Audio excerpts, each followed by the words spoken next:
responses initially and really clamping down. So they kind of seem to go on both sides of the spectrum there, which is interesting. Yeah. And I've been communicating Texas does everything big. Yeah, I've been communicating a lot with some clients in Michigan, and the anxiety is building there. So yeah, it's interesting. Okay, Yeah. So we're at 1 o'clock now. So I'm going to go ahead and kind of do a little bit of my intro, and I'll make you the host so we can, or you can pull yours up now if you want, Michael.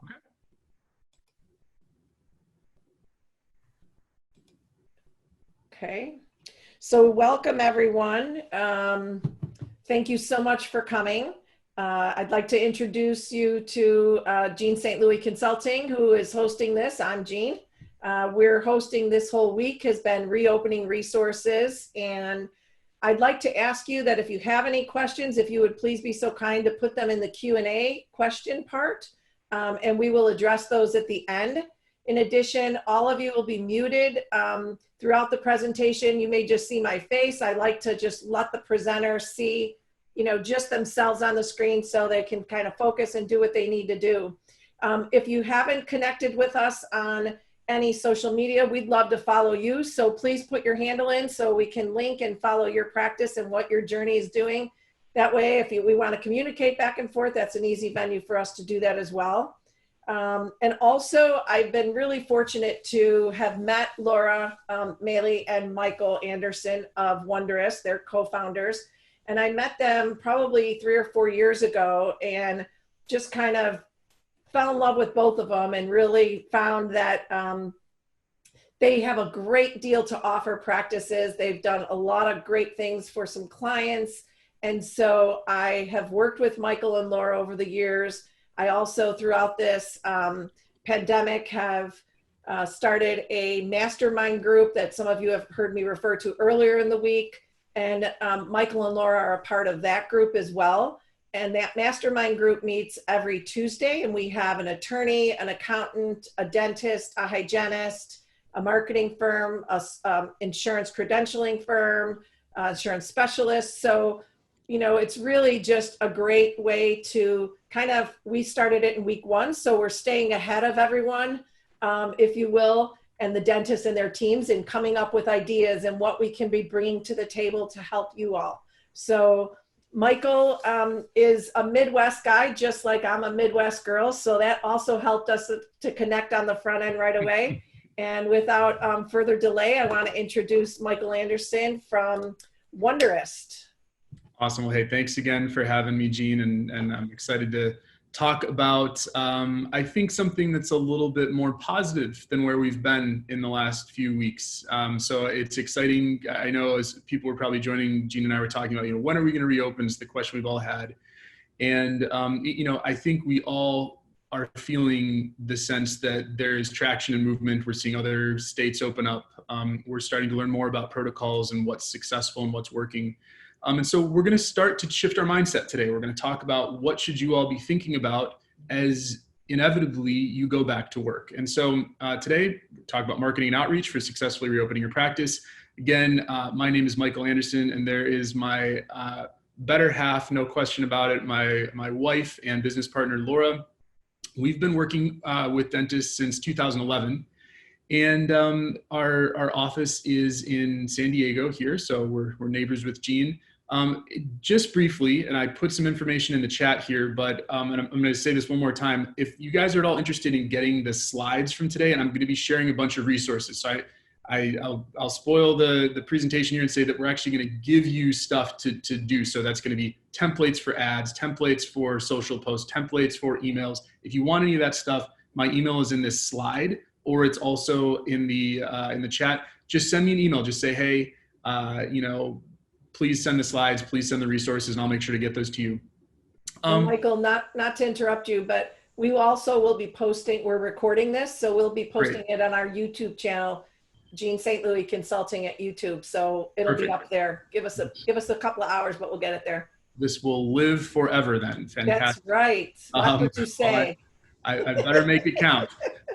So I just, again, want to introduce the people that really make me look smart and kind of help get everything done. This is our team at Wonderist. We're super proud of them. I think that's one of the things that, makes us different and special is, we're powered by actual people. And a lot of times when you're talking about marketing, there's a bunch of freelancers, there's people spread all over basements, and we've got a team of people that really care about our dentists. And that's how we've learned what we've learned. So I want to share a little bit of that with you. Just one more sneak peek into our world. We are a full service marketing agency. We do everything from building websites, doing branding and logos and design, all the way to generating traffic and leads for people through Google AdWords, social media, content marketing, social media, paid ads, SEO, and then also local marketing. So that's what we do. We've been around for 8 years. We have about 30 people that work in our office, obviously not right now. We love our 10 plus office dogs, depending on the day. There's between 3 and 10 dogs in the office. And yeah, we've got a super fun space. So if any of you guys are local and you want to come check it out, come say hi, grab a beer, grab a coffee. We're always open to it. So like I said, there's an ebook that has a lot of this information, and it's not just general information. It's literally got templates. So if anything on this list looks interesting to you, email templates, social content bundles, social ad templates, checklist for reopening events. I'm not going to read through all of it. If any of that's interesting to you, send me an email. You don't have to take notes. I'll send you the presentation, and I'll also send you the ebook. Okay, so here's where I wanted to start today. I saw this image, I think yesterday, and it's from Pittsburgh. And I think it's a great way for us to open with optimism, to say, okay, what direction are we going and what should we plan on? So the Pittsburgh Action News 4 did a poll, and I'm sure it's not perfectly scientific, but I think it's interesting. So they asked people, how likely are you to do these things? And so you can see that 9% of people would go to a concert, 12 would go to the movies, 13% would go to the mall, 34% would go to church. And I think here's the good news for dentists. We're outperforming churches. 54% would go to the dentist, and then 55, we're just neck and neck with haircuts here, would go to get a haircut. So there's 2 things I take away from this. One is that people have some pent up demand. People know they need to take care of their oral health, just like they know they need to get a haircut. I've got my COVID cut in fine form at this point. I've kind of given up. I'm also overdue on my hygiene cleaning, which I'm anxious to get back to. The other thing we should read into this, though, is that those numbers normally would be much higher, right? People would say, well, I have no concern about going to the dentist. I have no concern about going and getting my haircut. And so, well, I hope you all see the optimism here in that people are seeing this as a service that they want to return to. There's also 46% of people that have caution, and we need to figure out, what are we going to do about that? How do we continue to move this bar and make people feel comfortable? So that's what we're going to talk about today. So I want to talk about this in 4 different chunks. I want to talk about finding a story and a narrative that's going to help lead your recovery. This is super important. If you guys just jump back into practice and say business as usual, and you don't have your story right with your team and yourself, you're not going to do as well. And so we want to talk about finding that story. We want to talk about overcoming objections, right? We just started talking about this. We know there are people that are cautious. They're going to say, listen, I'm not sure if I'm ready to come back to the dentist. I'm not sure if I'm ready to touch a doorknob yet. How do we talk about and overcome people's objections that are both fear-based and financial-based? And then once we have a story and we've got some strategies to overcome objections, how do we get the word out? We need to be able to tell that story, and we're going to talk about that. And then connected to it, but we're going to talk about it slightly separately, is we're going to talk about how we can use social media better. I think that's something that Gene and I have been talking a lot about. And I know a lot of dentists have kind of been paying attention to social. Maybe you use it privately, but a lot of dentists aren't using it effectively for their businesses yet.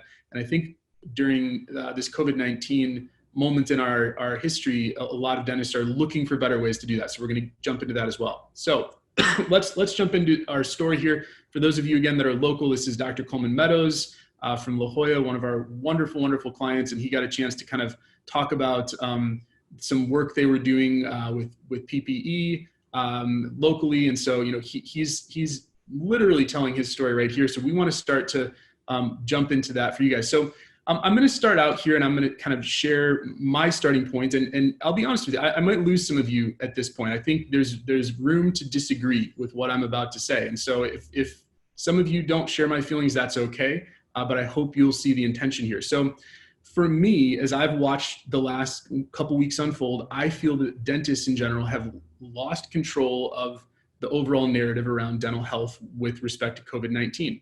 There have been, there's a lot of fear. There's a lot of fear in the dental community. There's a lot of objections, a lot of concerns. And at the end of the day, the thing I keep returning to is our world is going to reopen. And we see businesses every day that are doing that. You know, I went to Chipotle yesterday and I got lunch and someone made me a burrito there. This weekend, we're going to go Home Depot and we're working on a garden project outside.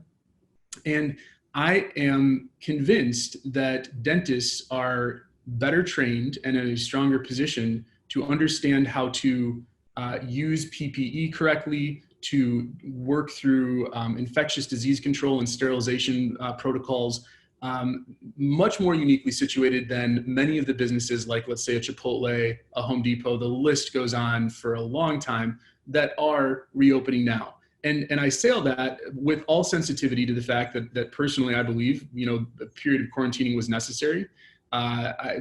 This is not a common cold or flu. This new protocols need to be developed. But I think that dentists need to step forward and say, we are uniquely situated to handle this. We have training in this, lest anybody think that we have not been successfully, managing AIDS in our office, or herpes, or the cold or flu that come through every year, or more serious communicable diseases. Those are things that have existed for a long time. Our office is set up to deal with them, and we have protocols in place that we use, we're experts in. And so I want you guys, you know, some of you may agree with that. Some of you say, you don't know what you're talking about. You're not clinical. That's fair.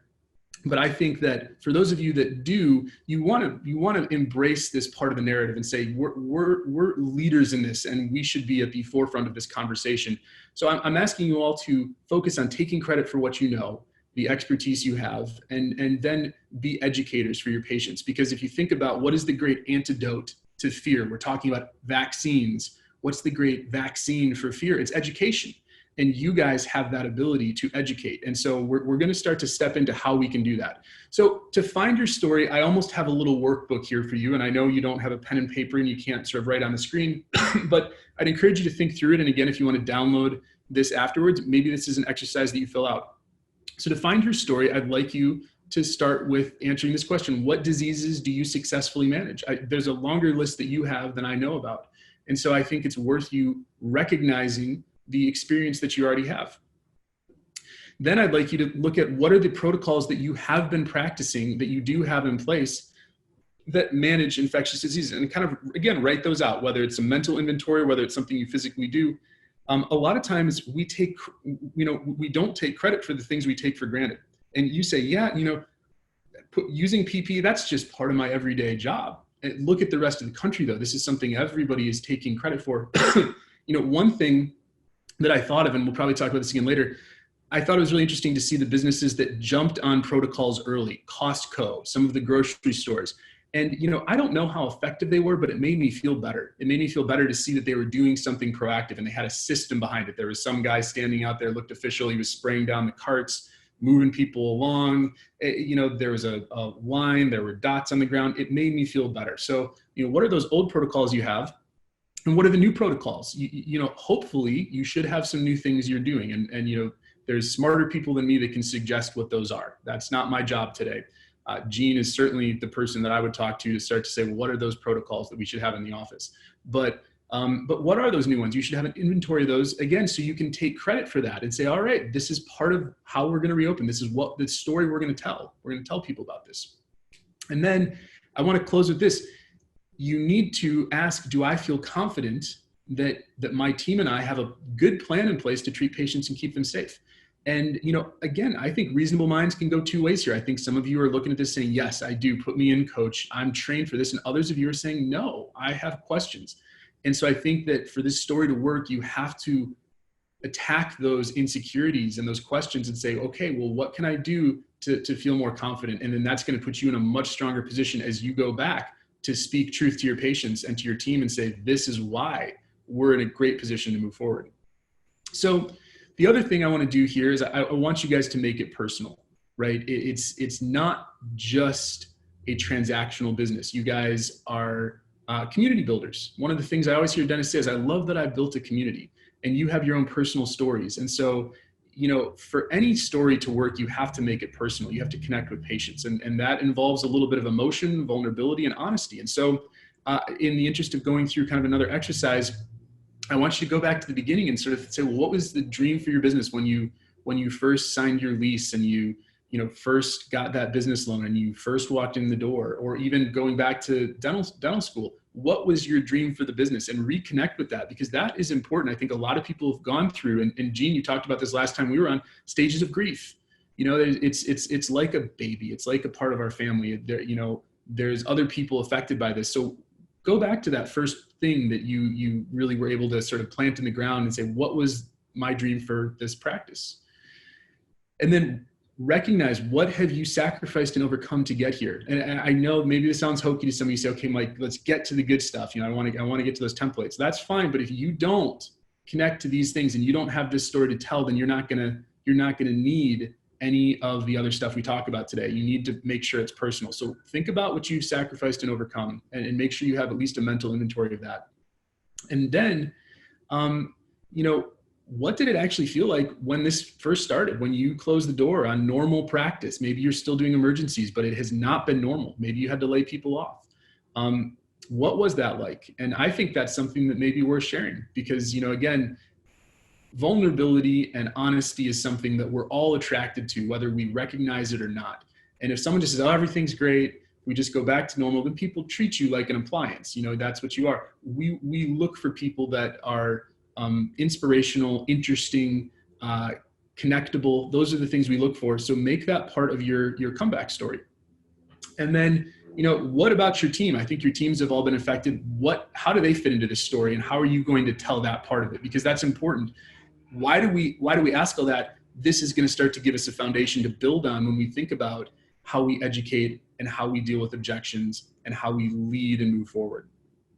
And then finally, what is it going to feel like to reopen? That's something that I think is worth sharing. And we're going to talk about when we can do that. But when the key goes back in the door and the door opens up, and you get a step back in and you're like, okay, we've got some hygiene appointments today. We're seeing some cosmetic cases. What is that going to feel like again to be able to do that? And then what is your hope for the future?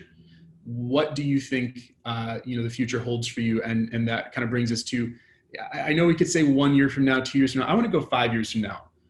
5 years from now, do you think you will practice in a thriving office? Nobody knows. I think it's worth pausing and saying, if I go that far forward, do I think that I will be in a position to thrive because of decisions I've made? And I hope that you all get to say yes here. And if you're not saying yes to that, then again, you should be attacking those questions that are lingering for you and trying to understand them. And maybe there are no answers to them, but I think that's where you need to spend time so you have a better foundation to move forward. Okay, so let's get into it. Overcoming objections. So there's some obvious things here, right? There's no new objections I'm going to share with you today, but I'm going to hopefully give you a little bit of a structure to deal with them. So PPE concerns. I think it's safe to say that patients are more educated about PPE than ever before. Most people didn't even know what PPE meant. It's like there's the PPP loan and there's the PPE shortage. What does all of this mean? But patients have learned more about this. And so you need to prepare for that. You need to know that there's going to be people coming in with new questions with more critical eyes. They're going to watch what you're touching. They're going to look at your masks differently. They're going to look at face shields. And they'll probably also have educated themselves about the most extreme expectations for PPE and may ask you, why aren't you doing some of these things? So prepare for that and make sure that your team is prepared. You need to review your policies and procedures and make sure there's no confusion so you have a unified message. And then you need to be prepared to educate. You need to take that extra time to explain any new changes in PPE to patients. That's important. I think, again, it goes back to sort of standing in line. I remember being at Costco and being wrapped around the side of Costco and, but seeing that they were doing something and having someone talk about what they were doing, I felt better. I'm like, okay, you guys are thinking through this for me. Thank you. So don't be afraid to address the elephant in the room and talk to patients about why things are different. And then be affirmative. Let them know that this is not anything new for your team, right? Taking care of their health and safety and making sure you're using sterilization. Those are not new things. And make sure that you really lean into your experience. Now, here's a pro tip. when we start thinking about photography and marketing, one thing, if any of you guys have heard my wife Laura and I speak about marketing before, you know that we are just dogmatic about not having stock images. And we'll talk about that a little bit later. But hopefully I'll convince you today that you should be taking some more photos at the very least with your smartphone.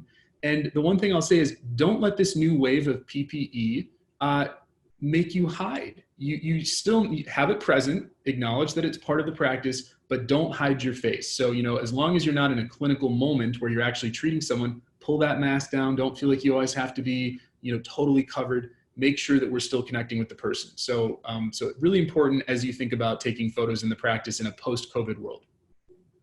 Okay, man, that photo is a little terrifying. I'm sure a lot of dentists just cringed looking at that. I know this is kind of like the other conversation that all dentists are having. What about aerosols?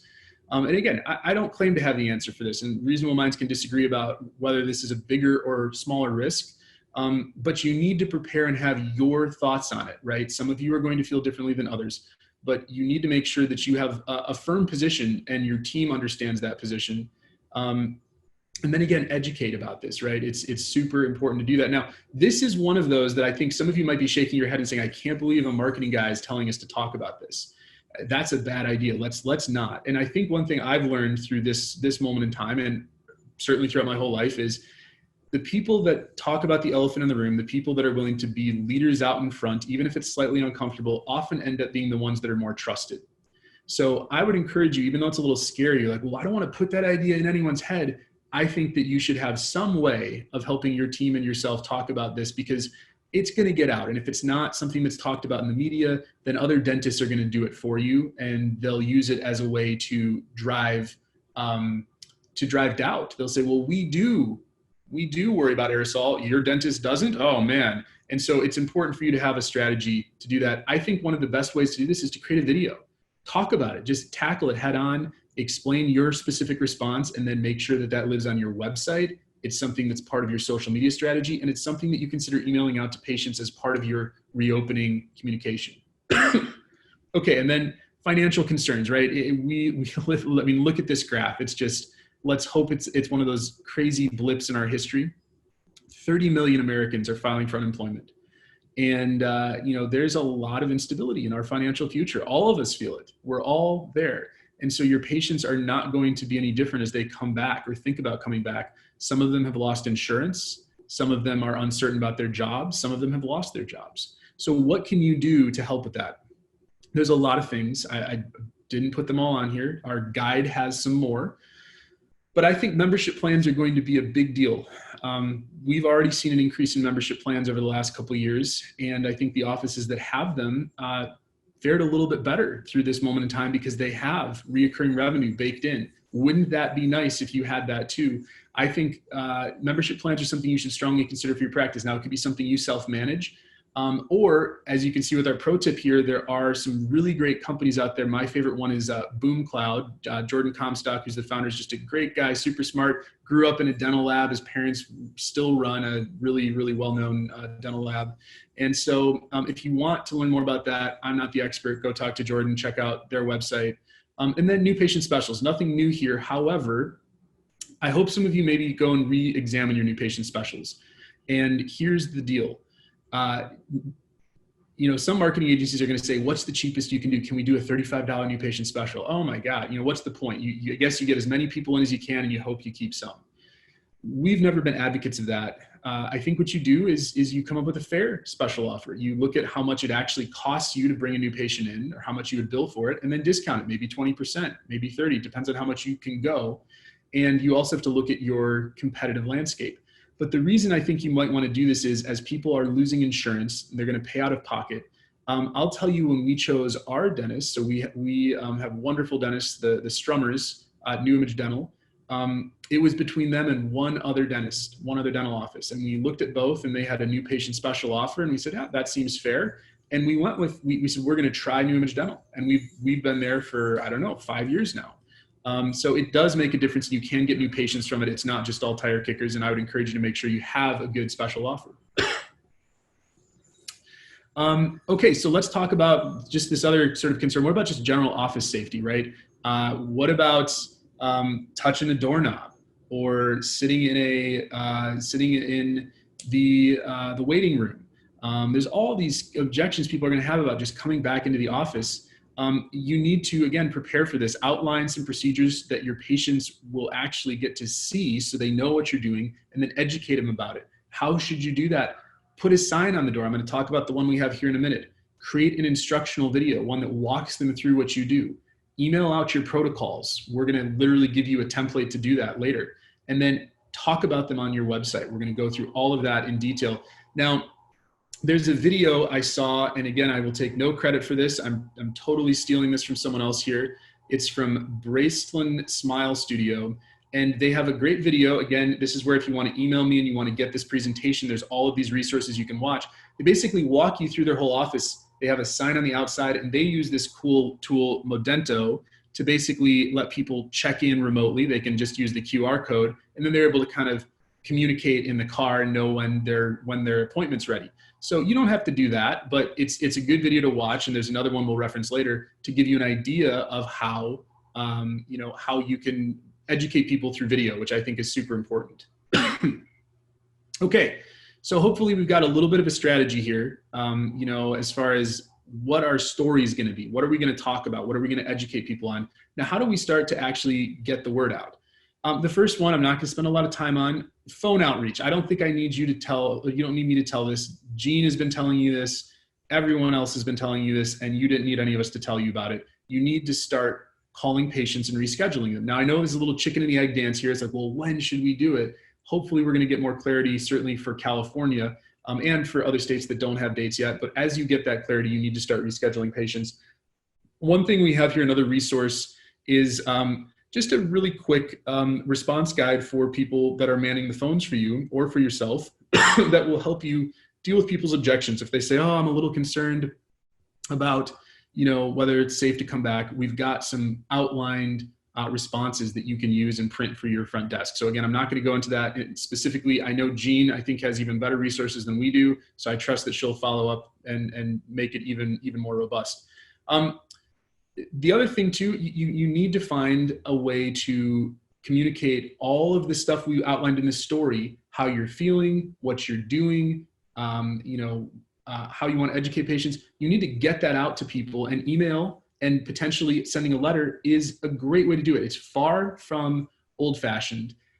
It's cheap or free to do. And it's a great way to get consolidated information out. And I'll tell you, I think people are reading more email right now than at any other point. People are both at home and they have questions and they're interested. So this is the time to do it.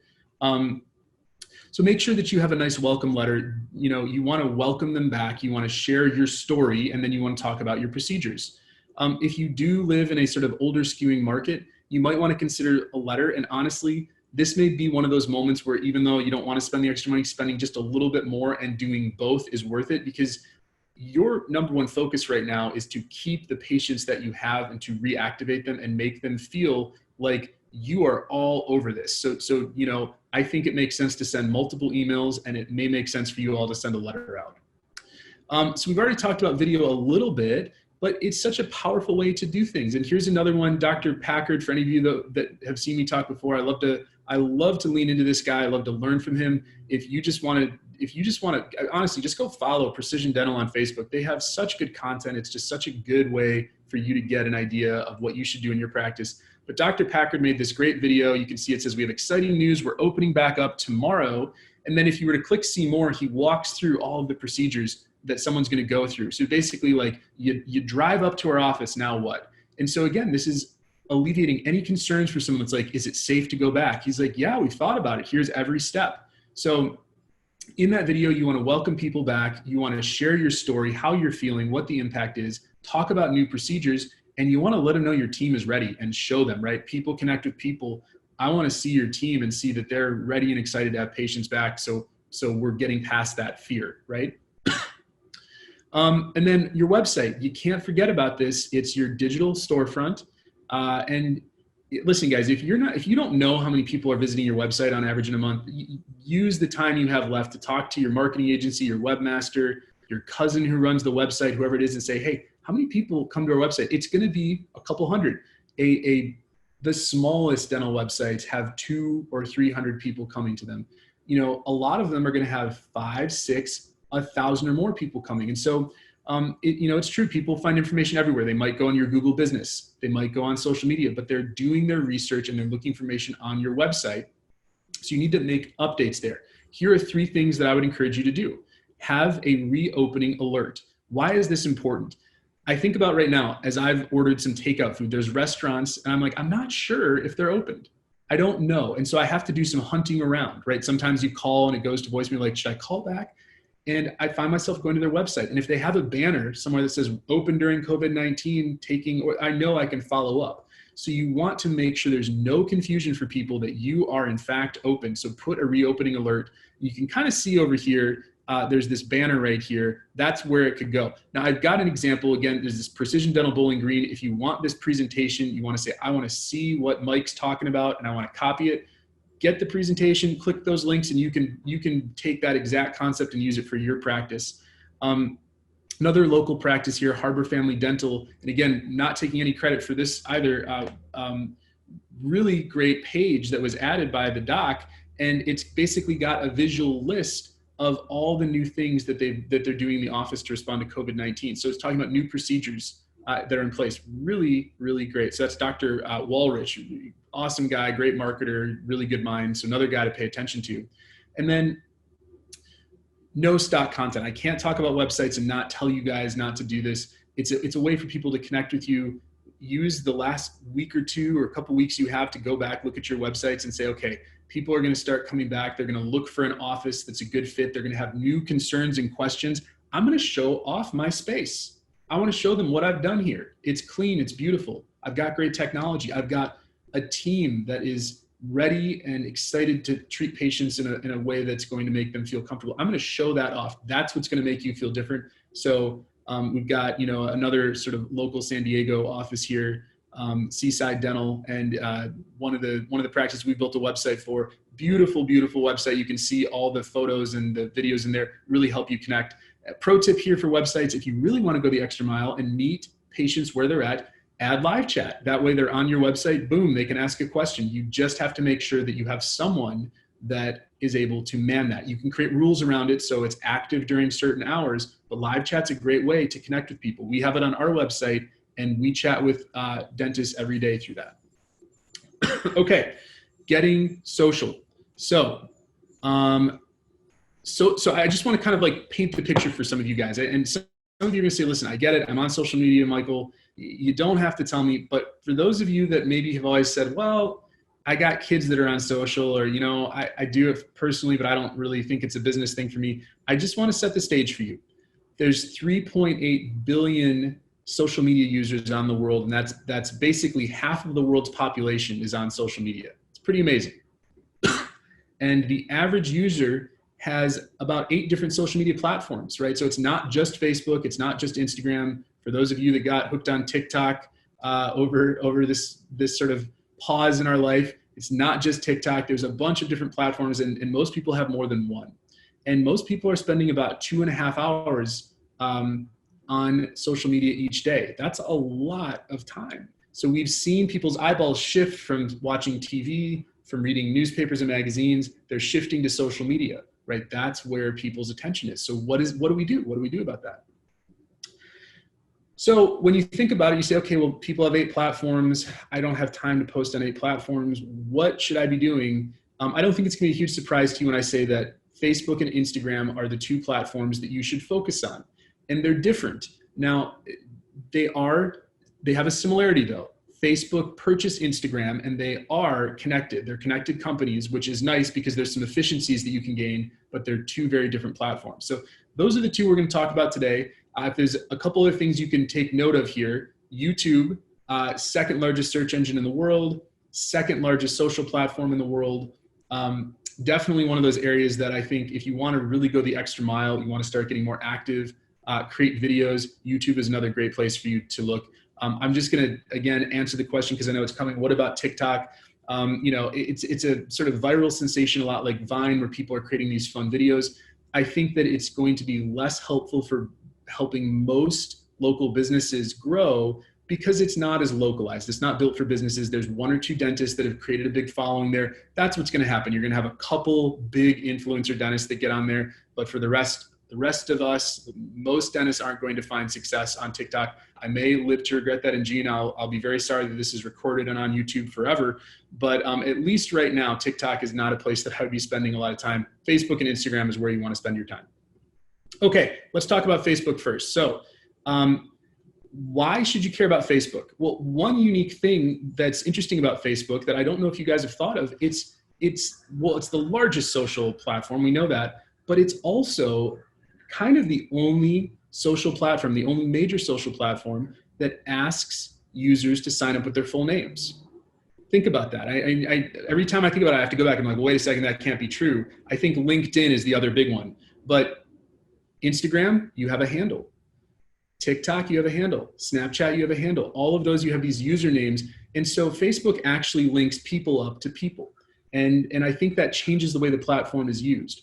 The other big reason that you should care about Facebook is, as a company, they've shown strong initiative to really care about messaging. That's a big part of their future plan. And if you haven't noticed that, start paying attention. You'll see they're making strategic moves. They already have Facebook Messenger, which a lot of you have probably used at some point, and maybe even for your business. They recently purchased WhatsApp, so the largest, global messaging platform in the world, and they're merging those two. And then they've also been running a lot of these commercials. In fact, my wife and I have one of these for a portal, which is this video conferencing that you can basically kind of do through Facebook Messenger. So they're really, really going to push heavily into messaging, which is important for businesses, right? How do you interact with patients in the future? I think messaging platforms are going to be part of that. Now, here's the other big thing. Facebook is built for businesses, and that's one of the other very unique things about Facebook that other platforms can't really claim. It's got tools built just for businesses. And it also is kind of recognized as a business listing. So if we think about, we switch from social and we talk about SEO, hopefully some of you are familiar that you've got multiple listings, right? You've got your Google listing, your Bing listing, your Yahoo listing, you've got your Facebook listing, you've got, then there's a bunch of there's like Foursquare. And you may say, well, why do I care? These are big data aggregators that other software and other platforms pull data from. They will literally pay Facebook for their API and say, can I pull data from you so that I don't have to manually enter it? And so you want to make sure that all of that information is filled out, because the more filled out it is, the better all of these platforms are they're going to say, this is a good business. They're using all of our features well. And it's going to create more consistency on the internet. So that's another big one. And then reviews. 47% of people have written a Facebook review that have been surveyed. And that's just in a 12-month period.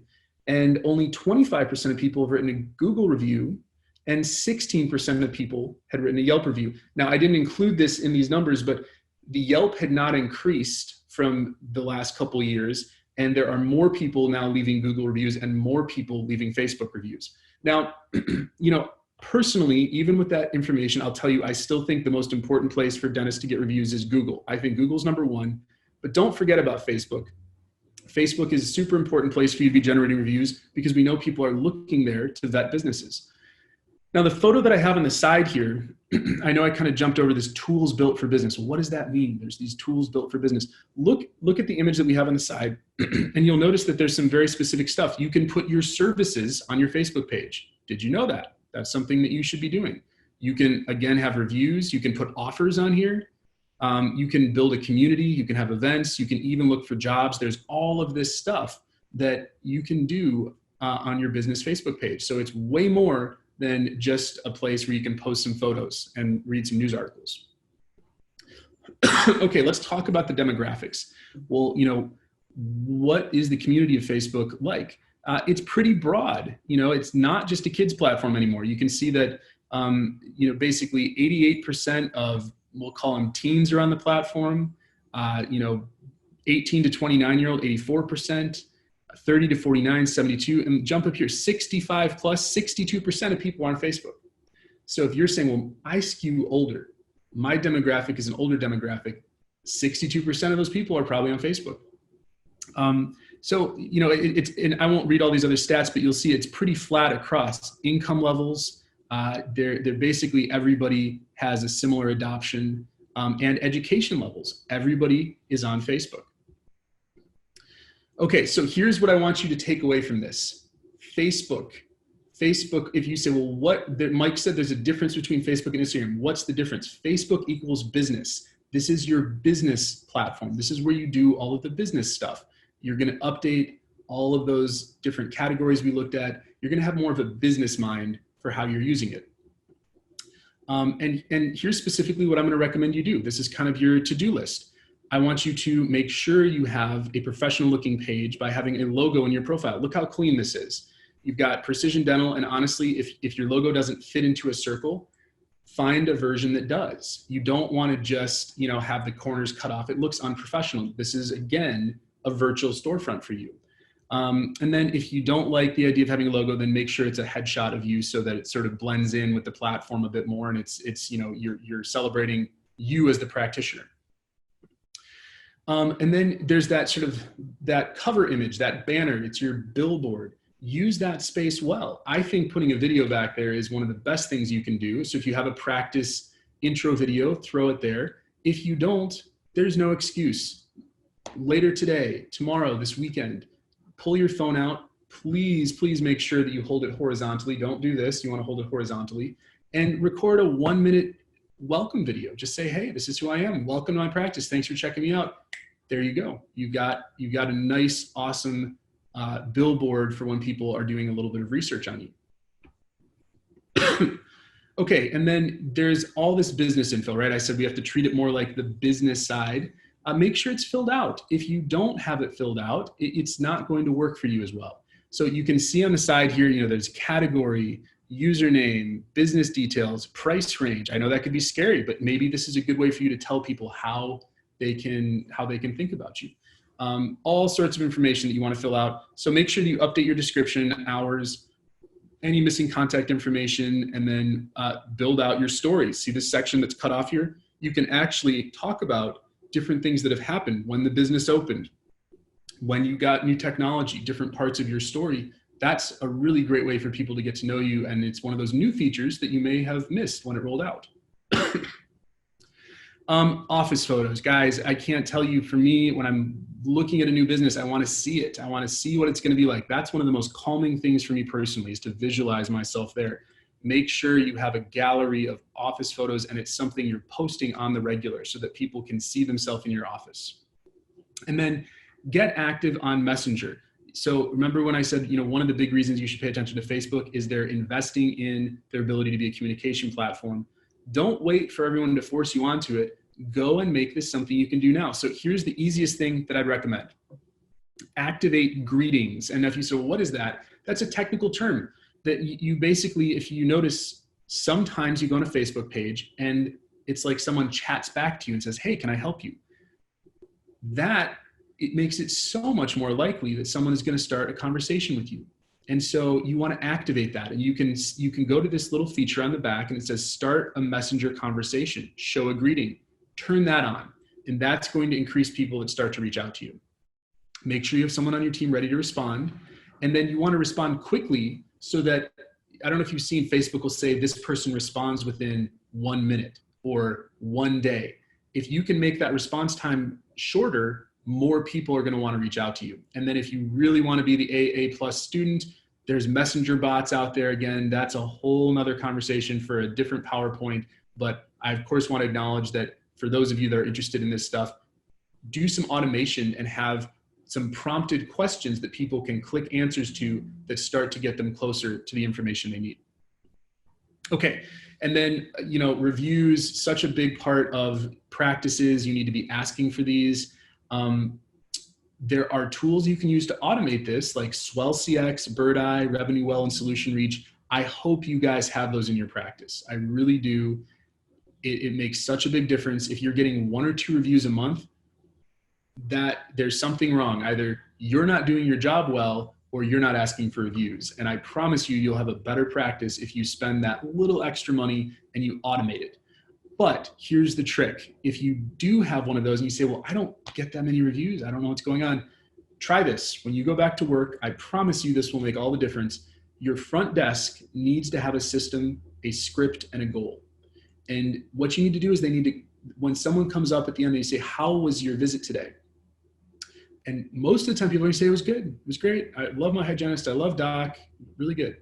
And then you respond by saying, we love to hear that. Getting feedback like that is fantastic. We're working on getting more Facebook reviews. It's one of our goals right now. And you're going to get a text after you leave here, and it's going to ask you what you thought. And your opinion means so much to us. If you could take a minute to leave that review, our whole team reads that. We get together. It makes us feel good. Do you think you could do it? I know it sounds cheesy that I'm saying this. I realize it. But think about this. What is your favorite restaurant? Have you left a review for that restaurant? And if the waiter next time you were there said, we're really trying to work on getting reviews, would you leave a review? And by the way, I'm going to send something to your phone. Would you do it? I think most of you would say, yeah, I would. And so make sure you're asking. And then don't forget about some of these sort of extra little things. You can add services and special offers to your page. And that's just going to give people more information to know how they can interact with you. So maybe you want to highlight Invisalign, same day crowns, pinhole treatment, sleep apnea, some of the more special things you do, add those as services. And if special offers are something you want to use to grow your practice, promote it on Facebook. It's a good way to get people to start to reach out and say, I'm interested in this. And then you've got some leads to follow up with. Okay, so we're going to be done talking about Facebook for a little bit, and we're going to shift over to Instagram. So why should you care about Instagram? It's simple, engagement. Instagram is a better engagement platform than Facebook. It gets about 23% more engagement. Brands on Instagram see about 4% of engagement from their followers, and Facebook sees 0.1. Ugh, organically, right? It's frustrating. Anyone that's tried to market on Facebook knows this. You can get a bunch of people to follow you, but nobody sees your content unless you pay.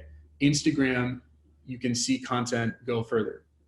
So, and one more fun fact for you, brands see engagement rate 10 times higher on Instagram than they do on Facebook. So you should be focused on Instagram as a way to get more people to see you and your brand. Stories. Now, stories exist on both Facebook and Instagram. And I believe if we look at the numbers, there are more people that watch stories on Facebook because it's a bigger platform.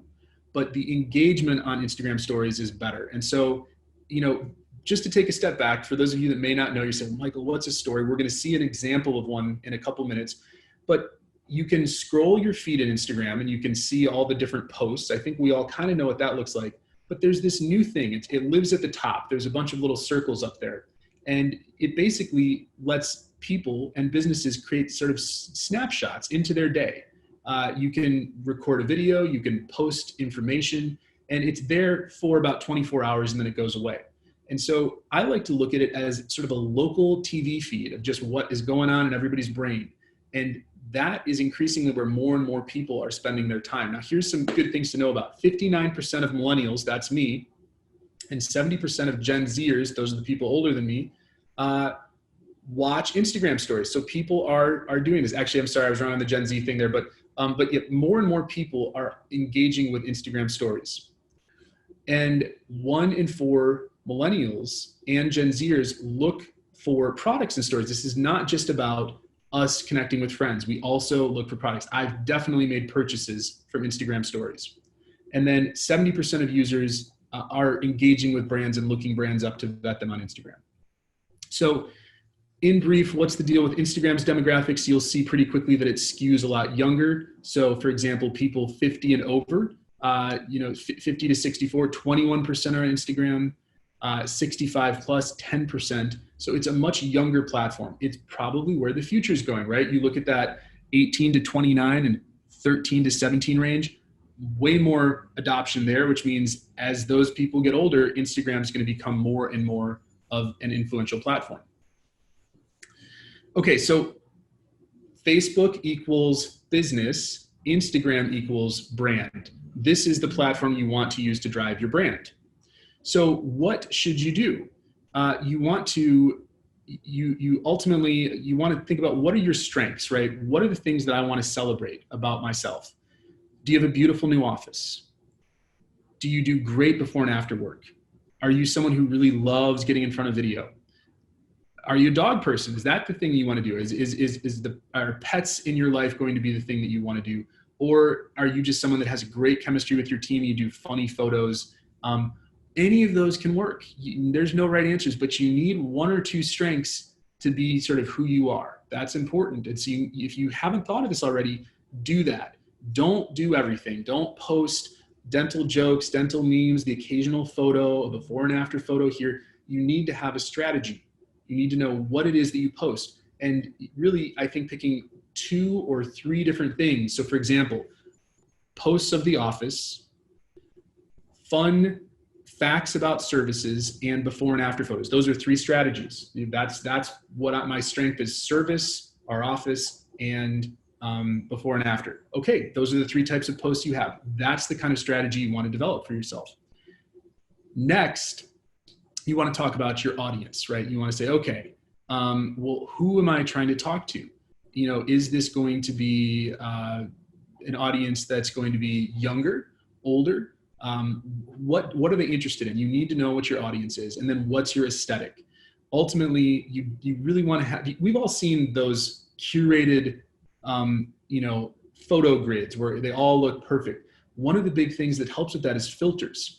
So you want to have kind of almost a color type. You can imagine if all of your photos were in black and white, they would kind of look the same. Well, that might be too extreme, but you want to make sure that you find an aesthetic that you can stick with. And that's going to ultimately make your Instagram brand a lot stronger, because people are going to see that and associate it with you. And then you want to plan this out. Don't just wing it. Build a content calendar, right? You got to start to take those buckets that we talked about, before and after photos, photos of the office, talking about services, and start to map that out. Now, here's some tools for you. Airtable is such a cool tool. It's basically like a spreadsheet on steroids where you can upload photos. You can do all this great stuff. It's free, which is why I like recommending it. Unfold is another great tool. It's an app that goes on your phone. It lets you organize your Instagram feed so you can kind of see it before you post it. Really beautiful tool. And then Buffer is more of a professional tool. It's what we use on our team to post for our clients. And it lets you schedule posts out so that you can actually think ahead. It's more advanced, but it's another good way for you to be able to plan ahead. Okay. So why am I talking about consistent brands? It doesn't matter. We're dentists. We don't need to worry about brands. 23% of brands that are consistent see a revenue increase of 23%. That's not chump change.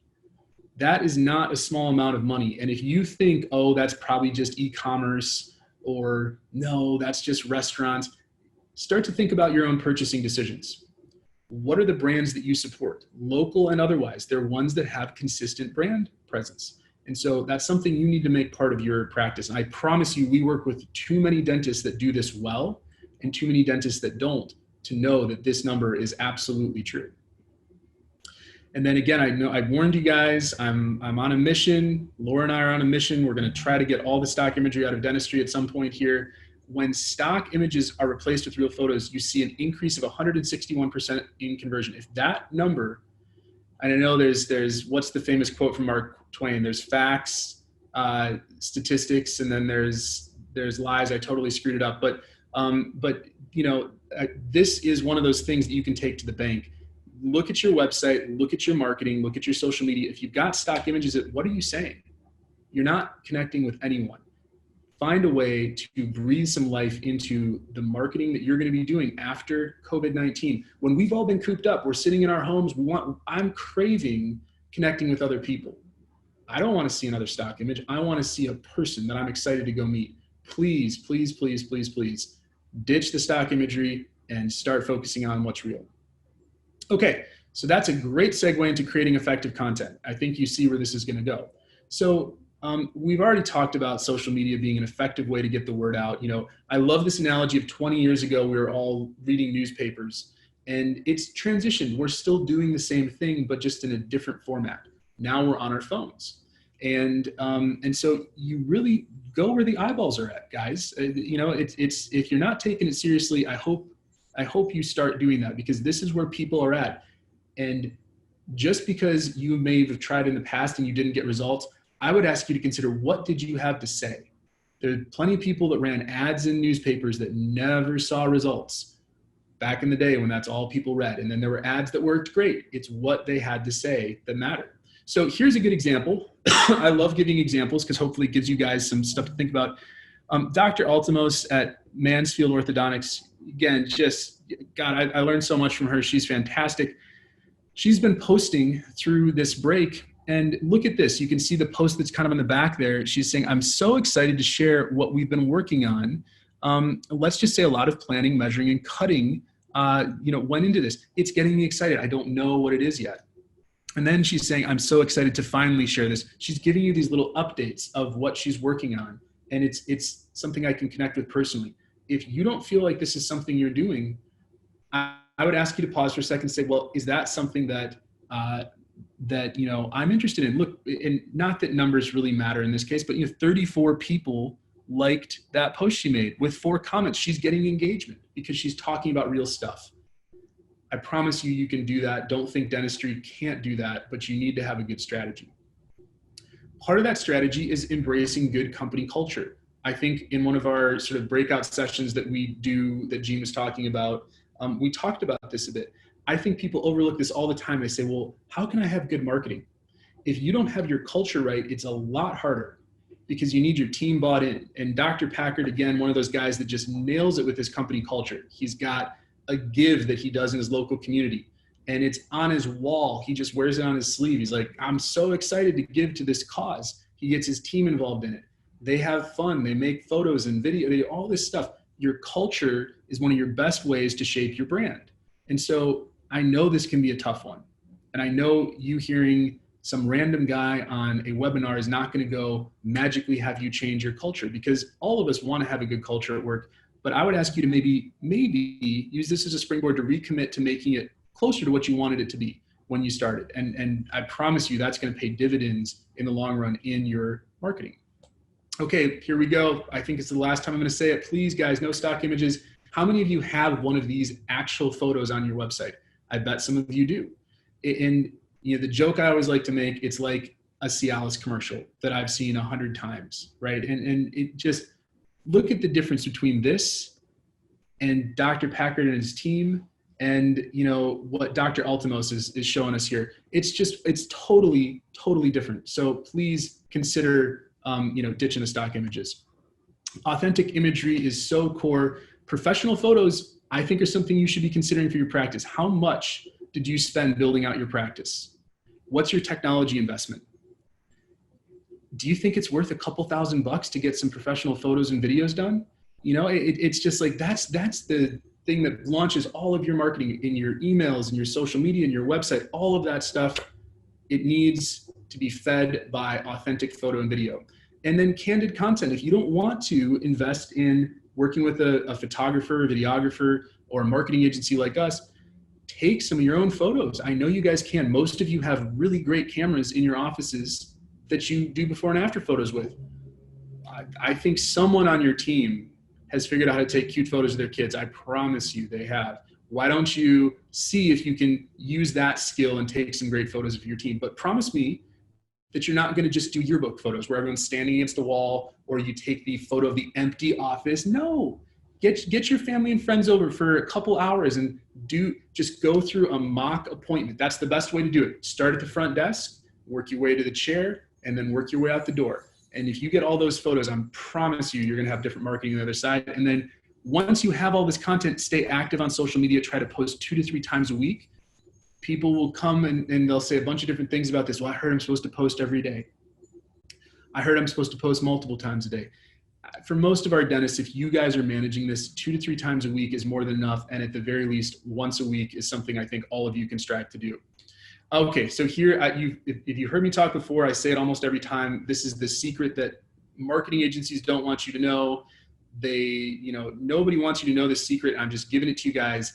This tool, Canva, C-A-N-V-A. Last time I did this, someone messaged me like, how do you spell it? What was that tool? It's C-A-N-V-A, and there's the website here. If you don't know about this, strap in because you're going to have a fun weekend. It's basically going to turn you into a professional graphic designer. You're going to have some thoughts about maybe not going back to the dental office and starting a graphic design company. But the reality is it has plug and play templates where you can search for just about anything. Facebook ad, Instagram ad. I just had a date night with my wife a couple weekends ago, and I went and searched menu, and boom, a menu popped up. And then you can just type different text in, add different graphics, and before you know it, you've created something that you would swear up and down you paid $1,000 for. Canva is your tool to doing beautiful social media on your own and not paying a company like us a dime. And I would love to have you all do it and love to have you all embrace this as a new hobby or skill. And if you don't want to do it, then encourage someone on your team to do it. It's a lot of fun. Okay, what specific types of things can we do on social media? Social videos are so key. They get better engagement. They go further. My challenge for you today is that you should look at the list we have here and pick one of these videos and do it. So hopefully you guys are learning a little bit. You're sitting here. We've got about 50 or so people that are listening right now live. I would love to have 50 videos come out of this. I think you guys can do it. You all have smartphones. You've got someone in your life that can help you with this. So here are the topics. Reopening. You can, again, like we've been talking about, get people excited. Tell them your story. Tell them what procedures you're doing. And then welcome them back into the practice. Do your reopening video. You could talk about updated procedures and safety measures. That's just helpful for your team, right? You can, anyone that calls, say, I want you to go on our website or go on our social page, watch this video. As I talk to you about this, you're gonna see why it's okay to come in. Pick a service, talk about same-day Sarah Crowns. Virtual consults. Hopefully some of you heard me talk about this. I'm not gonna talk about it a lot today, but virtual consults are a great way to help you differentiate. And if you guys wanna learn more about virtual consults, email me and I will be happy to jump on a phone call or hook you up with the software that we're using for 2 months free. But virtual consults are a great way to stand out. Do team intros, just introduce people on the team, do short little videos. If you don't want to do the video, outsource it to your team. Like Dr. Ultimos, office projects. What things are you working on in the office? And then again, the easiest one is FAQs. Find those frequently asked questions. I'm going to share a fun little thing for those of you that are pediatric dentists. I was right before this call, we try to find different blogs that we can write in SEO, and we work with enough dentists that we can find kind of like the super blogs, the questions that people ask. One of those questions is the tooth fairy real? And we have a site that's a pediatric website, and we just launched a blog a month or two ago, and it got, I kid you not, like 5,000 views in a month. It's just like mind blowing. I say that because people want their questions answered, right? And you know what questions people have. Why are my gums bleeding? Oh, why is there blood in the apple? Okay, those are corny, but like you guys know better than I do. And so answer those questions. Okay, and then there's our classic post, right? This is just our normal post. We get post a photo, and you can see this is one, it's during COVID. We miss you. We can't wait for the day when we're able to open our doors and see our patients and their smiles again. But for now, please stay home and stay safe. So we're engaging with the community. Look at that number down on the bottom there. About 500 people reached, 50 people engaged. How many of your practices are seeing that kind of connection with your community? It can happen, and it should be happening. And so please find a way to do that. Now, here's the cool thing. One other resource we're giving out. See this button here? If you email me for the presentation, I'm gonna send it to you. You can go in here and click that, and we have some pre-made posts. Now, they're gonna have stock images in them because we don't have photos of your office, but it's a way to get started, and they're very focused on getting the message out there about you keeping offices safe, being experts in clean. Those are the type of posts that we're making. So if you want that bundle, you can just click that link and you're able to get some posts that will get you going. And then stories. I know we talked about this a bit. Here's an example of what a story looks like. It's basically a vertical video. And think about this, 45% of Instagram's ad revenue comes from stories. This is where marketers want to be because it's where people's eyeballs are at. So without spending any money at all, you can start doing stories to update people on your practice, how you're coming back, new procedures, and all of the other stuff that we've been talking about. Okay, so money is something we need to discuss. If you want to be active on social media, you really should think about paying a little bit of money.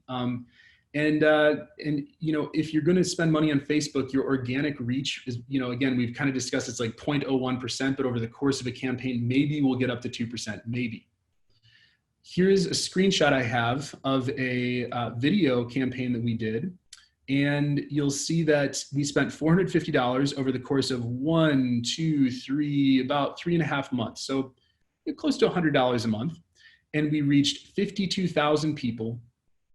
And I wish I could click in here more. We got a bunch of people to click to the website. So what I'm saying is, if you have good content, if you create a video, don't let it die. Don't let it have 5 views. Spend $10, $50, $100 and push it out there, and you can get a lot of traction. Now, there's something we're going to talk about that's really cool. This is like a pro secret to marketing, because some of you may say, well, I don't care if people watch a video. Who cares? Whatever. They didn't do anything. They didn't call me. Well, hold on a second.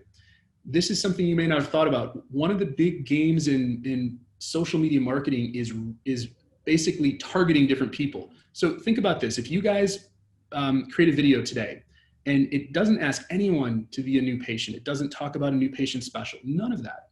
You just tell your story, talk about new procedures, and welcome people back. And you put $50 behind that video, and it goes out and it reaches 20,000 people. Well, you can take that audience. So see, I have this create a custom audience. You can see how it says use a source. Look at that video right here. You can say, I want to now create a new ad that targets people that watched one of my videos. This is how we start to create a funnel. This is super powerful. I want to make sure you guys understand what I'm saying. You can start with something that's not aggressive. Just a video where you're talking about your weekend and people like it. They watch it. You get 20,000 people to watch that video. And then you can take that audience and you can create another ad that's a little bit more on point. And you can say, well, now I'm going to tell you about same-day CEREC crowns. And then the next ad is going to say, and I've got a free consult for people that want to come in. And then the next ad is going to say, actually, I want to let you know about a deal I have about placing an implant. And you're going to be able to find people that are kind of interested, and you nurture them and get them closer to a point where they say, okay, you know what, I'm going to come in. How many of you have recognized that you've been brought into a company that way? You start by watching one video, and next thing you know, there's a bunch more ads. That's how good social media marketing works. So make sure that you know how to do social targeting if you want to do this well. I could talk about this for an hour. Most of your eyes will glaze over, but this is an important part of doing social media well. And if you're not doing it, don't be surprised if your social media ads aren't working. And then social placement. I know this is a little bit tough to see, but there's a bunch of places that your ads can go. And please don't make the mistake, if you're spending money, of putting them in all of them. It's not a good idea. There's places that you don't want to show up. So for example, Facebook and Instagram will take an ad and they'll put it in different apps that they have relationships with. Don't do that. You don't need to do that. Where I would recommend you focus on is the feeds. So Facebook's news feed and Instagram's feed and stories. Those are your best spots to do this. So all of these boxes that are checked here, you don't want to have all those checked. Make sure you only focus on specific spots. And this is where you can kind of, you don't have to be a marketer to do this. Just kind of use your best judgment. Say, where would I look? Or think about your audience and say, where are they looking? And I think for most people, the feed and the stories for a local business is the best spot.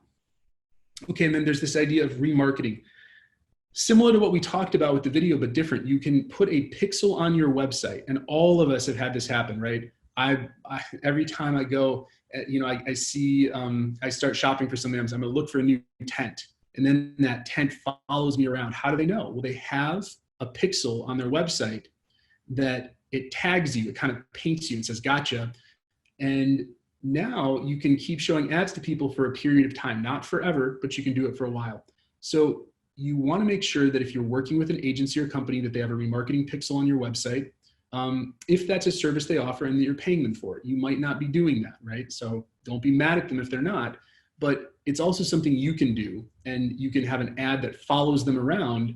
The best way to do this is if someone, let's say, goes, I'm going to talk about CEREC same-day crowns again. They're doing research, but they're not ready to come in. Well, if they see a specific video that pops back up and it says, hey, I know you're interested in same-day CEREC crowns. I want to tell you a little bit more. I want to invite you to come in. That's the sort of thing that will pull people into the practice.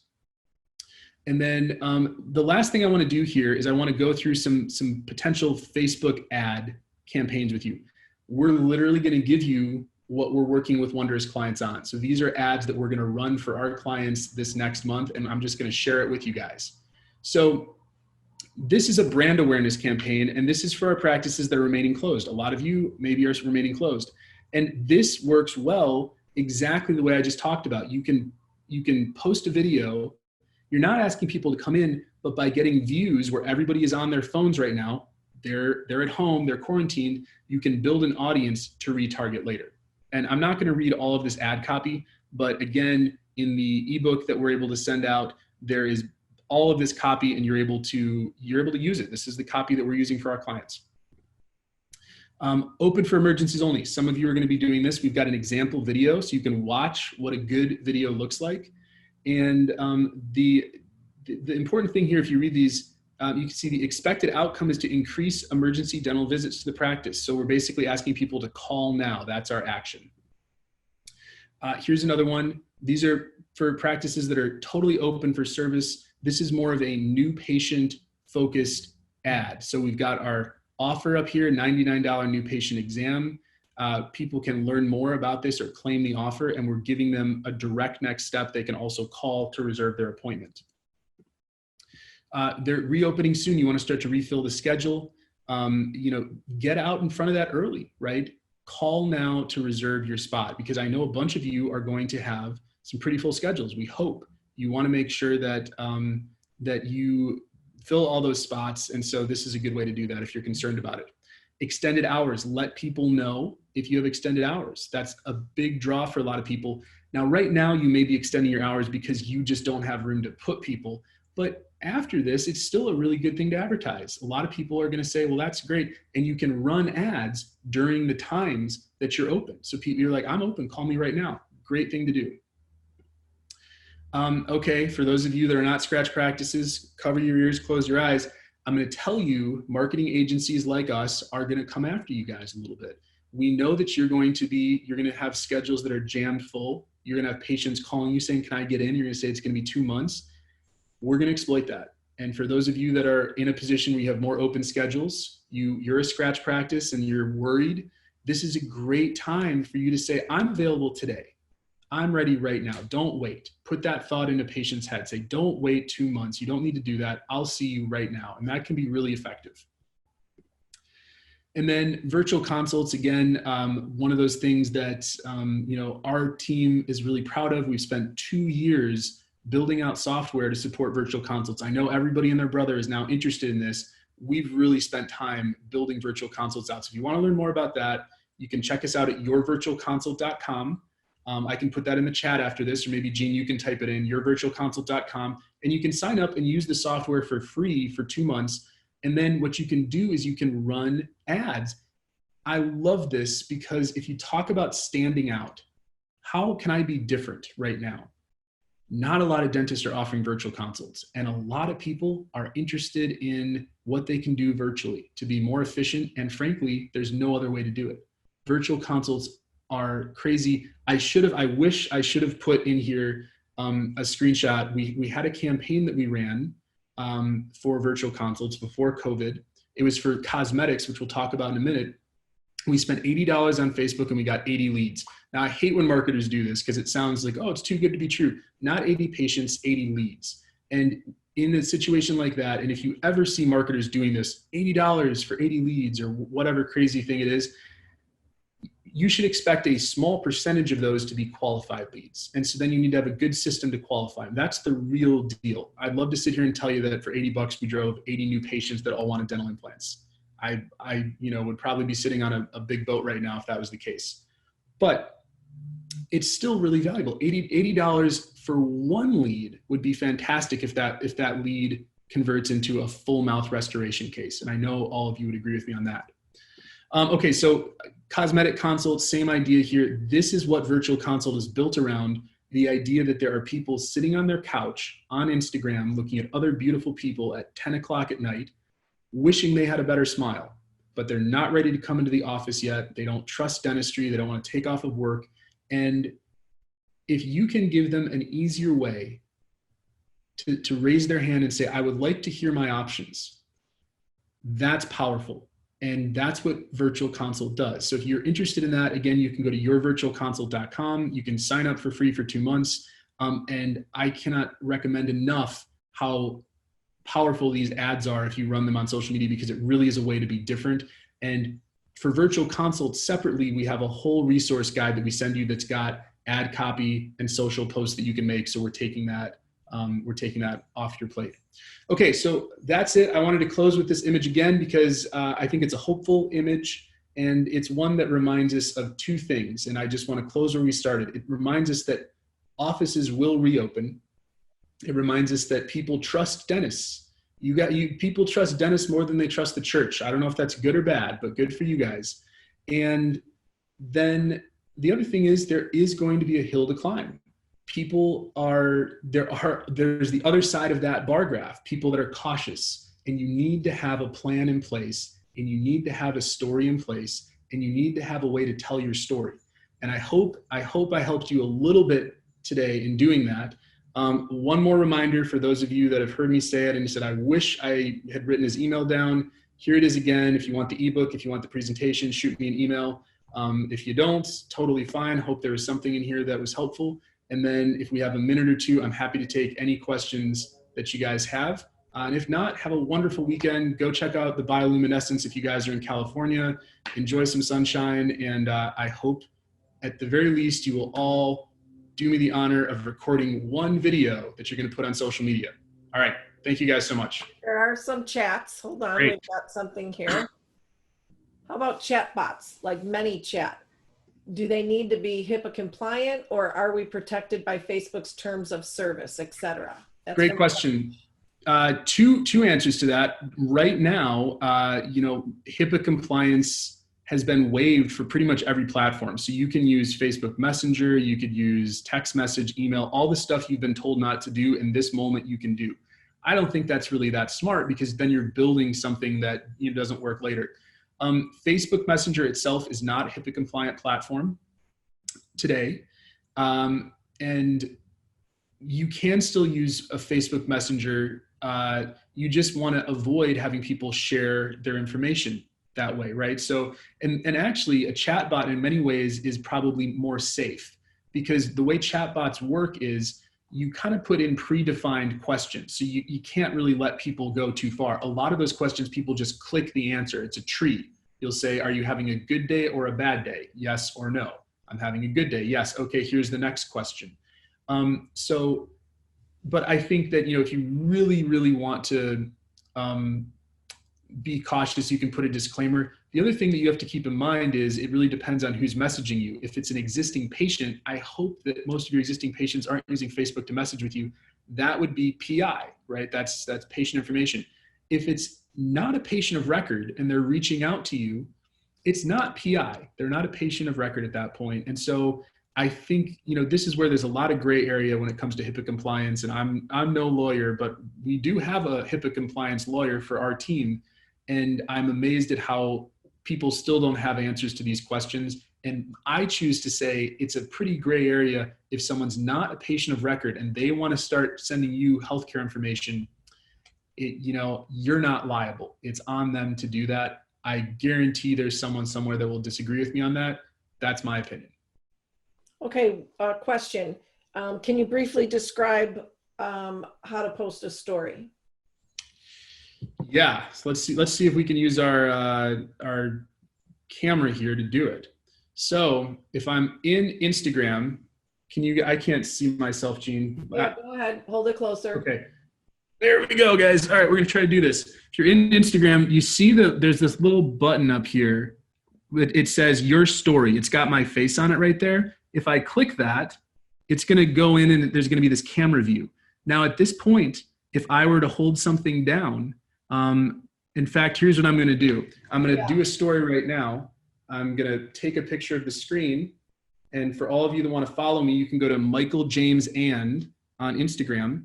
And I'm going to just say, so here's the other thing you can do. Once you take the image, you can tap on the screen and you can type something. So I'm going to type just wrapped up a webinar. And you can see that text is right on the screen there. And then what you do is you can add it to your story. There's the little button down in the corner that says your story. If you click that, it'll add it to your story, or you can send it to specific people.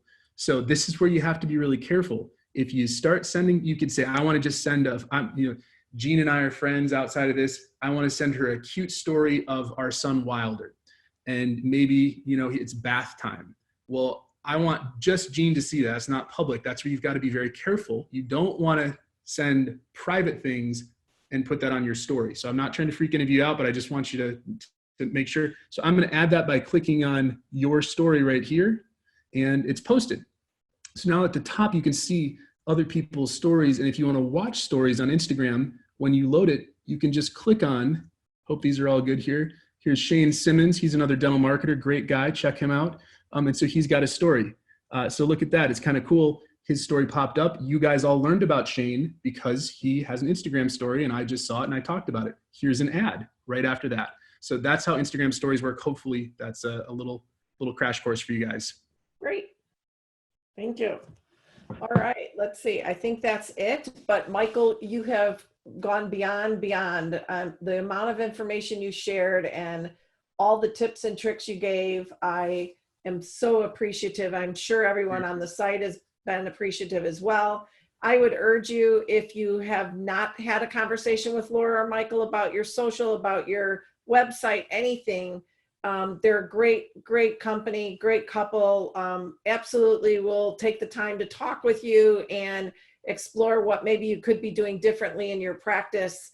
I believe, and I have been telling my clients, now is the time to really ramp it up with what you're doing out there for your patients, and really making sure that you are connecting at a high level. And I think, you know, that it will show and it will pay off for you. So thanks so much, Michael. Greatly appreciate it.